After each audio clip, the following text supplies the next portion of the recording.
So மக்கள் நீதி மய்யம் கட்சியை பொறுத்தவரை வந்துட்டு ஆல்ரெடி அவங்க நடந்த பேச்சுவார்த்தைகளை வந்து திமுக வந்து அவங்கள உதயசூரியன் சின்னத்தில் நிற்க சொன்னதா செய்திகள் வந்துச்சு. அது உண்மையா? அப்படி இருந்தால் அவங்க வந்து உதயசூரியன் சின்னத்தில் நிற்பாங்களா? இல்லை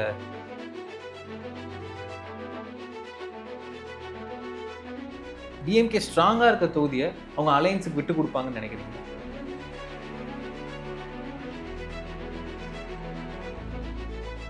ஸோ தமிழ்நாடு காங்கிரஸ் கமிட்டி வந்து அவங்களோட இந்த முறை ஒரு அலையன்ஸ் சீல் பண்ணுறது ஒரு பெரிய ட்ராமாவே இருந்துச்சு, நம்ம எல்லாம் பார்த்தோம். ஸோ அது இன்னியுமே வந்துட்டு அவங்களோட சீஃப் வந்துட்டு we are not happy with இது, பட் இருந்தாலும் நான் வந்துட்டு அலையன்ஸில் இருக்கணும் அப்படின்னு தான் இருந்தாங்க. இல்லை, இது வந்து இப்போன்னு இல்லை, கடந்த 2-3 மாதங்களாகவே இந்த டாபிக் பெருசாக பேசிட்டாங்க. இப்போ நம்மளும் நிறைய சொல்லியிருக்கோம்.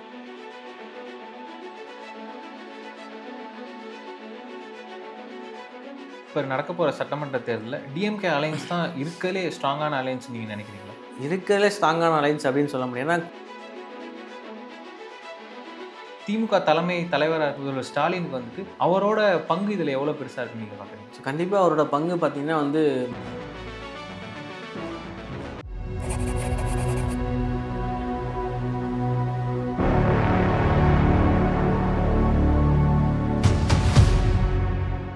ஸோ மக்கள் நீதி மய்யம் கட்சியை பொறுத்தவரை வந்துட்டு ஆல்ரெடி அவங்க நடந்த பேச்சுவார்த்தைகளை வந்து திமுக வந்து அவங்கள உதயசூரியன் சின்னத்தில் நிற்க சொன்னதா செய்திகள் வந்துச்சு. அது உண்மையா? அப்படி இருந்தால் அவங்க வந்து உதயசூரியன் சின்னத்தில் நிற்பாங்களா? இல்லை ஃபைட் பேக் பண்ணுவாங்களா? கண்டிப்பாக ஃபைட் பேக்னா கமல் பண்ணுவாரான்னு தெரியல. ஏன்னா அவர் பொலிட்டிக்கல் ஸ்ட்ராட்டஜியை வேறு ஏதாவது மாற்றிட்டாரு. அவர் எடுத்த ஸ்டாண்ட் வந்து நிறைய பேருக்கு பயங்கர ஷாக்காக தான் இருக்கும். ஏன்னா ஸ்டார்டிங்கில் அவர் எடுத்த ஸ்டாண்டுமே வந்து நிறைய யங்ஸ்டர்ஸுமே சரி, அப்போ எடுத்த நிறைய ஸ்டாண்டுமே சரி, ப்ராப்பராக வேறு மாதிரி எடுத்தார் ஸ்டார்டிங்கில் வந்த புதுசில். ஏன்னா அவர் வந்து லெஃப்ட்டும் இல்லை ரைட்டும் இல்லை மையன்னு சொல்லி ஒரு புதுசாக வந்து ஒரு டேர்மே கொண்டு வந்தார். ஏன்னா அவர் புரியல, அவர் எப்பயுமே பேசுகிற டேர்மே புதுசாக தான் இருக்கும். அந்த மாதிரி ஒரு டேர்ம் கொண்டு வந்தார், புதுசாக மையம்ன்ற ஒரு டேர்ம் கொண்டு வந்தார். பட் அதை தாண்டி இப்போ வந்து ஒரு டிஎம்கே ஸ்டாண்டில் நிற்கிறாரு அப்படின்ற பட்சத்தில் கண்டிப்பாக வந்து அவர் வந்து காம்ப்ரமைஸ் ஆகிடுவது தான் தோணுது. ஏன்னா தனியாக வந்து டார்ச் லைட்டோ இல்லை வேறு சின்ன அப்ளை பண்ணி வரதுக்கு டைம் ஆகும், புது சேனல் நிற்கிறாங்க அப்படின்னா ரீச் ஆகாது. ஏன்னா அவங்களோட கட்சியுமே கொஞ்சம் புதுசு சென்ஸ், அலையன்ஸுக்கும் புதுசு, ப்ளஸ் வந்து மக்கள் மத்தியில் மக்கள் நீதிமன்றது கொஞ்சம் புதுசான கட்சி தான். மதிமுக கம்யூனிஸ்ட் மாதிரி கட்சிகள் இருக்கும்போது விசிகே மாதிரி ஒரு தனி சின்னத்தினாலும் ஈஸியாக ரீச் ஆகிடலாம் அந்த ரிசர்வ் தொகுதியில். பட் மக்கள் நீதி மாதிரி ஒரு புது கட்சி வந்து ஒரு சின்னம் பெற்று நிற்கிறது ரொம்ப கஷ்டமான விஷயம். மேக்ஸிமம் அவங்க வந்து ஏன்னா இருக்கிறது ஒரு தொகுதி 2 தொகுதி தான் கொடுப்பாங்க. இல்லை அப்படின்னா அதிகபட்சம் 3 தொகுதி மேலே கொடுக்க மாட்டாங்க. இதுதான் வந்து அங்கே உள்ள இருக்க திமுக வட்டாரங்க சொல்றது. அதிகபட்சம் பார்த்தீங்கன்னா மதுரை வாயில கேட்கறாங்க, இல்லை கோயம்புத்தூர்ல ஒன்று கேட்கறாங்க. அந்த மாதிரி ஒரு 3 பேர் இருக்காங்க கேண்டிடேட் பார்த்தீங்கன்னா. ஸோ அவங்களுக்கான வாய்ப்புகள் தான் அதிகமாக இருக்குன்னு சொல்றாங்க. ஏன்னா ஆல்ரெடி ராஜ்யசபா சீட்டு கமலை கொடுத்தனால இந்த டைம் பெருசாக பார்கெயின் பண்ண மாட்டாங்க அப்படின்னு சொல்றாங்க. தனிச்சில நிற்கிறதுக்கு வாய்ப்புகள் வரும் மிக குறையும். ஸோ முன்னாடி நடந்த தேர்தல்லாம் ஸோ அலையன்ஸுக்கு வந்து ஒரு பார்ட்டி வந்துட்டு கொடுக்குற சீட்ஸுமே அவங்க எங்கெங்கெல்லாம் கொஞ்சம் வீக்காக இருக்காங்களோ அங்கெல்லாம் அலையன்ஸுக்கு தள்ளி விட்டலான்னு பார்ப்பாங்க. பட் இப்போ வந்து எல்லாருக்கிட்டே ஒரு டேட்டா இருக்கு, அவங்க எந்தெந்த தொகுதி வந்துட்டு ஸ்ட்ராங்காக ஃபைட் பேக் பண்ணி வாங்க. ஸோ இந்த மாதிரி இடத்துல டிஎம்கே ஸ்ட்ராங்காக இருக்க தொகுதியை அவங்க அலையன்ஸுக்கு விட்டு கொடுப்பாங்கன்னு நினைக்கிறீங்களா? ஸோ கண்டிப்பாக எந்த ஒரு கட்சி அந்த மாதிரி யோசிக்க மாட்டாங்க. ஏன்னா அவங்களுக்கு வந்து அலையன்ஸ் வின் பண்ணுறதை தாண்டி அவங்களுக்கு மெஜாரிட்டி வேணும். ஸோ அப்படி தானே பார்ப்பாங்க இல்லைங்களா? ஸோ 120 கண்டிப்பாக அவங்களுக்கு தேவை. ஸோ 118 மெஜாரிட்டி இருந்தாலும் சேஃப் ஜோனுக்காக ஒரு 120-125 மெஜாரிட்டியாக யோசிப்பாங்க. அதை வச்சுட்டு ஒரு 130 சீட் வரைக்கும் சேஃப் ஜோன் ப்ராப்பராக வின் பண்ணுற சீட்ஸ் எல்லாமே வச்சுட்டு அதுக்கப்புறம் வர கொஞ்சம் ஈஸி டு வின் மேபி கொஞ்சம் மாற்றி வேணால் அலையன்ஸ் பார்ட்டி கொடுக்கலாம். தவிர மற்றபடி எல்லா பார்ட்டி எல்லாமே கொடுப்பாங்கன்னு கேட்டால் அது கொஞ்சம் கஷ்டம். பட் அவங்களுக்கான 130 சீட் ஆல்ரெடி செலக்ட் பண்ணி வச்சிருக்காங்க. அதை கண்டிப்பாக டிஎம்கே தான் நிற்பாங்க, அதில் எந்த ஒரு மாற்றமும் இல்லை. அதை தாண்டி வர கொஞ்சம் ஈஸி டு வின் அந்த மாதிரி சீட்டை வந்து அலையன்ஸ் கொடுப்பாங்க. கண்டிப்பாக தேமுதிக வந்து அவங்க வந்து எம்எல்ஏ ஆக்கணுன்ற அவங்களுமே ஒரு நல்ல முயற்சியோட இருக்காங்க. ஏன் அப்படின்னு தெரியல. தேமுதிக வந்து கடந்த 2 வருஷமா தெரியும், 2 எலெக்ஷன் தான் வந்து அவங்க எம்எல்ஏ இல்லை அப்படின்ற பட்சத்தில் கண்டிப்பாக இந்த முறை வந்து குறைஞ்சி 2-3 எம்எல்ஏ வந்து அவங்க சட்டசபைக்கு அனுப்பணும் அப்படின்றதால டிஎம்கே நல்ல இன்ட்ரெஸ்ட் காமிக்கிறான்னு சொல்றாங்க. இப்போ அவங்களுக்கான ஃபேவரபிளான தொகுதி கொடுப்பாங்க. ஸோ கொங்கு நாடு மக்கள் தேசிய கட்சி வந்து போன முறை வந்து உதயசூரியன் சின்னத்தில் இருந்தாங்க. ஸோ இந்த முறை அந்த பார்ட்டி லீடர் ஈஸ்வரன் வந்துட்டு நாங்கள் வந்து அதிக சீட்டு பெறுவோம், அப்புறம் தனி எங்களுக்கு சிம்பிளில் தான் நிற்போம் அப்படின்னு சொல்றாரு. போன முறையே 3 சீட்டு கொடுத்தாங்க. ஸோ இந்த முறை வந்துட்டு அதை விட அதிகமாக தருவாங்களா இல்லை குறைச்சு பார்கெயின் பண்ணிடுவாங்களா? இந்த முறை வந்து அவருக்கு வந்து வாய்ப்பு ரொம்ப கம்மின்னு சொல்றாங்க. ஏன்னா வந்து தனியரசு அவரை போன்ற அந்த இடத்துல வந்து பார்த்தீங்கன்னா தனியரசு வந்து உண்மையாக வந்து அந்த கவுண்டர் மத்தியிலும் சரி அந்த சமுதாய மத்தியில் வந்து ஒரு நல்ல வேல்யூபிளான லீடராக தான் இருக்காரு. அப்படி பார்க்கும்போது இவங்க 2 பேருமே வந்து அந்த சமுதாயத்தை சேர்ந்தவங்க அப்படின்றதுல திரு எடப்பாடி அவர்களை வந்து டார்கெட் தான், மெயின் டார்கெட் அவங்க தான். ஸோ அதில் எந்த ஒரு மாற்றமும் இல்லை. அப்படி பார்க்கும்போது 3 சீட் வந்து கொடுக்க மாட்டாங்க. ஏன்னா அவங்க வரதுனால சரி சாலை இவங்க கூட சீட் ஷேரிங் ரொம்ப கம்மியாக இருந்தால் கண்டிப்பாக வந்து 2 சீட் கொடுப்பாங்க, அது எந்த ஒரு மாற்றமும் இல்லை. அந்தியூர் இல்லைனா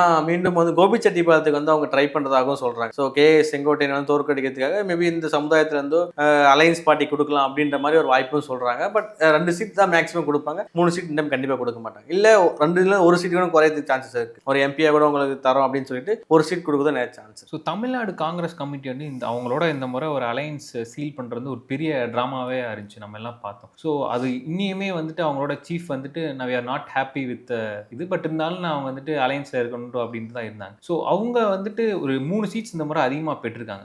ஸோ இது வந்துட்டு அவங்க அவ்வளோ பார்கெயின் பண்ணி தான் வாங்கினாங்க. ஸோ டிஎம்கேவும் அவங்க 25 தான், அதை விட கம்மியாக தரேன்ட்டு சொல்லிட்டு அவங்க இப்போ 3 சீட்ஸ் அதிகமாகவே கொடுத்துருக்காங்க. ஸோ இதை வந்துட்டு ஒரு வின் சுச்சுவேஷனாக பார்க்குறீங்களா 2 கட்சிக்குமே? இல்லை, இது வந்து இப்போன்னு இல்லை, கடந்த 2-3 மாதங்களாகவே இந்த டாபிக் பெருசாக பேசிட்டாங்க. இப்போ நம்மளும் நிறைய சொல்லியிருக்கோம், கண்டிப்பாக குறைக்க மாட்டாங்கன்னு தெரியும். ஷுவராக வந்து 25 குறைக்க மாட்டாங்க, 25 இல்லைனா 26 கொடுப்பாங்க நம்ம சொன்னோம். பட் 28 கண்டிப்பாக கொடுப்பாங்க. ப்ளஸ் ஒரு ராஜ்சபா சொன்ன மாதிரி கொடுத்தாங்க. இதை தாண்டி வந்து பெரிய தொகுதி கேட்டாலும் இப்போ இருக்கிற டைமில், இப்போ இருக்க நிலைமையில, இப்போ இருக்க ஓட் ஷேரிங்கில் பார்க்கணும், 3 கட்சியும் பார்க்கணும். ஏன்னா ஏடிஎம்கே அலையன்ஸ் பார்க்கணும், டிவிகே அலையன்ஸ் பார்க்கணும், அதுக்கப்புறம் டிஎம்கே அலையன்ஸ், 3 பார்ட்டிஸும் பார்க்கறது தான் அதுக்கு ஏற்ற மாதிரி தான் வந்து அவங்க சீட் ஷேரிங் கொடுக்கணும். அப்படின்ற பட்சத்தில் அவங்க கரெக்ட் தான், we are not happyன்னு சொல்லியிருக்காங்க. பட் இருந்தாலும் இப்போ வந்து வேற வழி இல்லை அவங்களுக்கு. இந்த ஒரு டைம் கண்டிப்பாக டிஎம்கே வந்து வின் பண்ணதுக்கு அவங்களும் ட்ரை பண்ணுறாங்க. ஸோ தலைமையும் சரி, ஸோ ஹைகமாண்ட், டெல்லியோட ஹைகமாண்ட் வந்து கண்டிப்பாக வந்து நிறைய பரிந்துரை பண்ணியிருக்காங்க. சரி, ஓகே, இப்போதைக்கு பார்கெயின் பண்ணாதீங்க. ஏன்னா அவங்களுக்கு வந்து வெறும் எம்எல்ஏ எலெக்ஷன் தாண்டி எம்பி எலெக்ஷன் வந்து மெயின் சப்போர்ட் டிஎம்கே பில்லர்ஸ் இருக்காங்க. ஸோ இதை தாண்டியுமே அவங்க வந்து டெல்லி லாபியாக இருக்கட்டும், டெல்லியில இருந்து முக்கியமான கட்சிகள் எல்லாமே பயங்கர லாபிஸ் வந்து டிஎம்கே வந்து நல்லாவே பண்ணி வச்சிருக்காங்க. அதனால இந்த டைம் வந்து இருக்கிற சீட்டை வாங்கிட்டு நம்ம வின் பண்ணிட்டு ஆஃப்டர் தட் 26க்கு அப்புறம் வரப்போற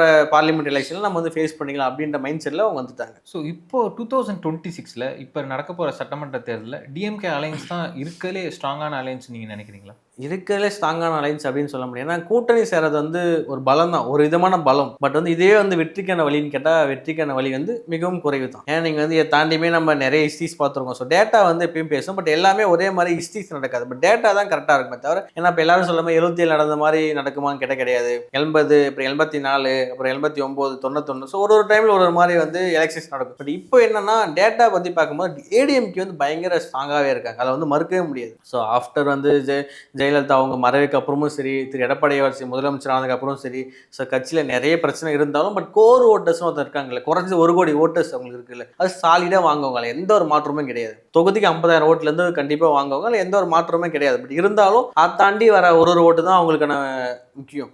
ஆனால் வந்து நியூ கம்மர்ஸ் கண்டிப்பாக தேவை. ஸோ நியூ ஓட்டர்ஸ் கண்டிப்பாக தேவை. இது யாருமே இல்லாத பட்சத்தில் அவங்களுக்கு வந்து நிறைய பிரச்சனை தான். பட் டிஎம்கே அலைன்ஸ் வந்து ஸ்ட்ராங்காக இருக்காங்கன்னு கேட்டால் இருக்காங்க. பட் இது வந்து வெற்றிக்கு வழிவகுமான்னு கேட்டால் கொஞ்சம் கம்மி தான். ஏன்னா இதை தாண்டியுமே வந்து அவங்க வந்து இந்த ஷீட்ஸ் நிறைய ப்ராப்ளம் வரும். இப்போ சொன்ன மாதிரி தான், இப்போ இன்றைக்குமே பார்த்தீங்கன்னா கம்யூனிஸ்ட் பேசுகிறாங்க. ஸோ அவங்களும் வந்து அது மாதிரி சொல்லியிருக்காங்க, எங்களுக்கு கொடுத்த சீட் 10,000 எல்லாருமே கேட்பாங்க. இப்போ இதெல்லாம் தாண்டி கொண்டு போய் கடைசியாக வந்து கொஞ்சம் அந்த கேம்பை லாஸ்ட் 10 days to 15 daysல தான் கொஞ்சம் களம் வந்து வேற மாதிரி மாறும். அது வரைக்கும் டிஎம்கே இப்போ வரைக்கும் ஸ்ட்ராங்காக தான் இருக்காங்க, எந்த ஒரு மாற்றமும் இல்லை. பட் இதை தாண்டி இதுக்கப்புறம் பிஜேபி எடுக்கிற மூவ் தான் லாஸ்ட் 1 monthல வந்து குரூஷியலா இருக்கும்னு சொல்றாங்க. பட் அரசியல் வட்டாங்க தெரிஞ்சவங்க சொல்றாங்க. பட் இதுக்கப்புறம் போக தான் பார்க்கணும். ஸோ தமிழக அரசியல்ல தொடர்ந்து 4 பெரிய தேர்தல்களா திமுக வந்து அவங்க கூட்டணியை வந்து தக்க வச்சுட்டு வராங்க. ஸோ இது வந்துட்டு ஒரு பெரிய விஷயமா சொல்லப்படுறாங்க. ஸோ இது வந்துட்டு ஒரு திமுக தலைவராக இருக்க முதல்வர் ஸ்டாலினுக்கு வந்துட்டு அவரோட பங்கு இதில் எவ்வளோ பெருசாக இருக்குன்னு நீங்கள் பார்க்குறீங்க? ஸோ கண்டிப்பாக அவரோட பங்கு பார்த்தீங்கன்னா வந்து மறுக்க முடியாத ஒன்று தான். ஏன்னா 2006லேருந்து சரி காங்கிரஸ் கூடயே இருக்காங்க.